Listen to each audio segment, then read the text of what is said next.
ಖರೀದಿ ಕೇಂದ್ರ ತೆರೆಯಲು ಶಾಸಕರಿಂದ ಮನವಿ. ಮೆಕ್ಕೆಜೋಳ ಬೆಲೆ ಕುಸಿತದಿಂದ ಬೆಳೆಗಾರರು ಕಂಗಾಲಾಗಿದ್ದಾರೆ. ಬೆಂಬಲ ಬೆಲೆಯಲ್ಲಿ ಮೆಕ್ಕೆಜೋಳ ಖರೀದಿಸುವಂತೆ ಶಿರಹಟ್ಟಿ ಮತಕ್ಷೇತ್ರದ ಶಾಸಕ ಡಾ ಚಂದ್ರು ಲಮಾಣಿ ಕೃಷಿ ಸಚಿವ ಎನ್ ಚೆಲುವರಾಯಸ್ವಾಮಿ ಅವರಿಗೆ ಬೆಂಗಳೂರಿನಲ್ಲಿ ಮನವಿ ಸಲ್ಲಿಸಿದರು. ಸಚಿವರನ್ನು ಭೇಟಿಯಾಗಿದ್ದ ಶಾಸಕರು, ರಾಜ್ಯದಲ್ಲಿ ಲಕ್ಷಾಂತರ ಹೆಕ್ಟೇರ್ನಲ್ಲಿ ರೈತರು ಮೆಕ್ಕೆಜೋಳ ಬೆಳೆದಿದ್ದಾರೆ. ಆದರೆ ಬೆಲೆ ಕುಸಿದ ಕಾರಣ ಬೆಳೆಗಾರರು ಸಂಕಷ್ಟಕ್ಕೆ ಸಿಲುಕಿದ್ದಾರೆ ಎಂದು ಸಚಿವರಿಗೆ ಮನವರಿಕೆ ಮಾಡಿಕೊಟ್ಟರು. ಗದಗ ಜಿಲ್ಲೆ ಸೇರಿದಂತೆ ರಾಜ್ಯದಲ್ಲಿ ರೈತರು ಪ್ರತಿಭಟನೆ ನಡೆಸುತ್ತಿದ್ದಾರೆ. ನನ್ನ ಕ್ಷೇತ್ರದಲ್ಲಿ 90% ಮೆಕ್ಕೆಜೋಳ ಬೆಳೆದಿದ್ದಾರೆ. ಆದರೆ ಬೆಲೆ ಕುಸಿತದಿಂದಾಗಿ ರೈತರು ಕಷ್ಟದ ಬವಣೆಯಲ್ಲಿದ್ದಾರೆ. ರೈತರ ಪ್ರತಿಭಟನೆಗೆ ಹಾಗೂ ಮನವಿಗೆ ಸರ್ಕಾರ ಸ್ಪಂದಿಸಬೇಕು ಎಂದು ಮನವಿಯಲ್ಲಿ ತಿಳಿಸಿದರು.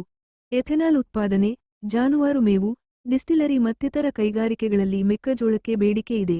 ಹಿಂದಿನ ಆರ್ಥಿಕ ವರ್ಷದಲ್ಲಿ ಎಥೆನಾಲ್ ತಯಾರಿಕೆಗಾಗಿ ಕೇಂದ್ರ ಸರ್ಕಾರ ನಾಫೆಡ್ ಮೂಲಕ ರಾಜ್ಯದಿಂದ 410 ಟನ್ ಮೆಕ್ಕೆಜೋಳ ಖರೀದಿಸಿತ್ತು.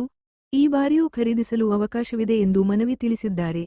ಕೇಂದ್ರ ಸರ್ಕಾರವು ಪಡಿತರ ಮತ್ತು ಜೈವಿಕ ಇಂಧನ ಸಚಿವಾಲಯಗಳ ಅಧೀನದ ಎಫ್ಸಿಐ, ನಾಫೆಡ್, ಎನ್ಸಿಸಿಎಫ್ಗಳ ಮೂಲಕ ಮೆಕ್ಕೆಜೋಳ ಖರೀದಿಸಲು ಅವಕಾಶ ಇದೆ. ಪ್ರತಿ ಕ್ವಿಂಟಲ್ಗೆ 2400 ರೂಪಾಯಿ ದರದಲ್ಲಿ ಕೇಂದ್ರ ಸರ್ಕಾರ ಬೆಂಬಲ ಘೋಷಿಸಿದೆ. ಅಷ್ಟಾದರೂ ರಾಜ್ಯ ಸರ್ಕಾರ ಖರೀದಿಸಲು ಆದೇಶ ಮಾಡಬೇಕು ಹಾಗೂ ಬೆಳೆ ಹಾನಿ ಮತ್ತು ಬೆಳೆ ಪರಿಹಾರ ನೀಡಲು ಸಚಿವರಿಗೆ ಮನವಿ ಮಾಡಿದರು. ವರದಿ ನಾಗರಾಜ ಹಣಗಿ, ಪ್ರಜಾಧ್ವನಿ, ಲಕ್ಷ್ಮೇಶ್ವರ.